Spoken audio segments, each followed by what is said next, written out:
दोस्तों, बहुत सी बार हम लोग प्रयास करते हैं और बार बार प्रयास करते हैं, फिर भी हमें सफलता नहीं मिलती है। या कोई काम करते हैं, हम उसे कर नहीं पाते हैं, या फिर हमें लगता है कि ये काम हमारे बस की बात नहीं है, हम इसे नहीं कर पाएंगे, या ये काम करना इम्पॉसिबल है। तो दोस्तों, मैं एक कहानी बताने जा रहा हूँ। ये कहानी शायद आपकी लाइफ में बहुत बड़ा बदलाव ला सकता है। कहानी का टाइटल है आखिरी प्रयास।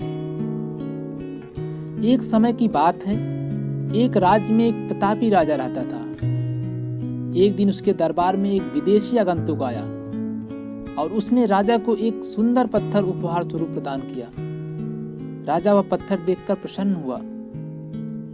उसने उस पत्थर से भगवान विष्णु की प्रतिमा का निर्माण कर उसे राज्य के मंदिर में स्थापित करने की सोचा और प्रतिमा निर्माण का कार्य राज्य के महामंत्री को सौंप दिया।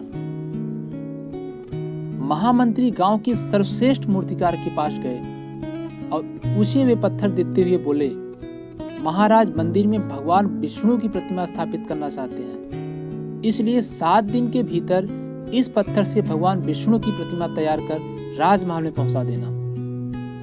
इसके लिए तुम्हें 50 स्वर्ण मुद्राएं दी जाएंगी। 50 स्वर्ण मुद्राएं की बात सुनकर मूर्तिकार खुश हो गया और महामंत्री के जाने के बाद प्रतिमा का निर्माण कार्य प्रारंभ करने के उद्देश्य से उसने अपने औजार निकाले।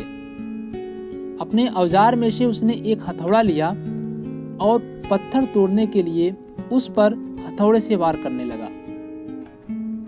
हथौड़ा मारने के बाद भी पत्थर वैसा का वैसा ही रहा। मूर्तिकार ने हथौड़े से कई बार पत्थर पर वार किए, किंतु पत्थर नहीं टूटा।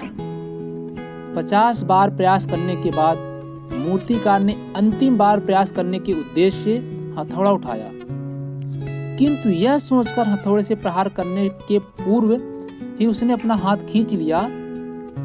वह सोचने लगा कि जब 50 बार वार करने से पत्थर नहीं टूटा तो अब क्या टूटेगा।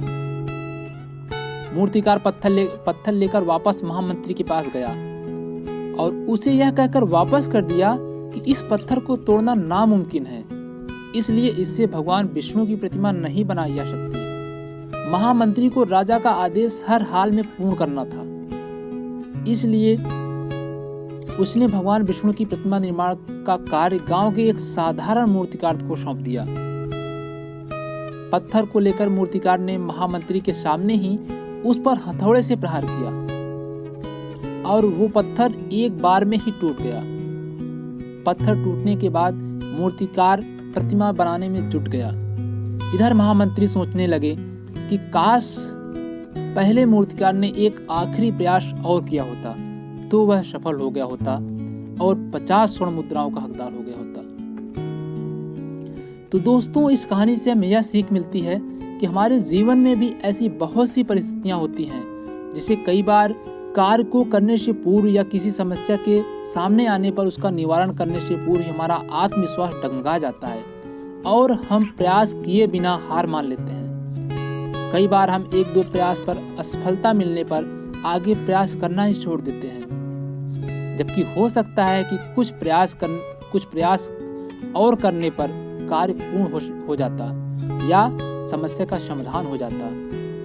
यदि जीवन में सफलता प्राप्त करनी है तो बार बार असफल होने पर भी तब तक प्रयास करनी नहीं छोड़ना चाहिए जब तक सफलता नहीं मिल जाती। क्या पता जिस प्रयास को करने से पूर्व अपना हाथ खींच लें वही हमारा अंतिम प्रयास हो और उससे हमें कामयाबी प्राप्त हो सकती है। तो दोस्तों, अगर आप भी कोई काम कर रहे हैं या जहाँ हैं सफल नहीं हो पा रहे हैं तो प्रयास करना कभी मत छोड़िए। हो सकता है शायद जो प्रयास करने से पहले आप अपने आप को पीछे खींच रहे हैं, हो सकता है वही प्रयास आपका आखिरी प्रयास हो। थैंक यू दोस्तों, love you, all the best.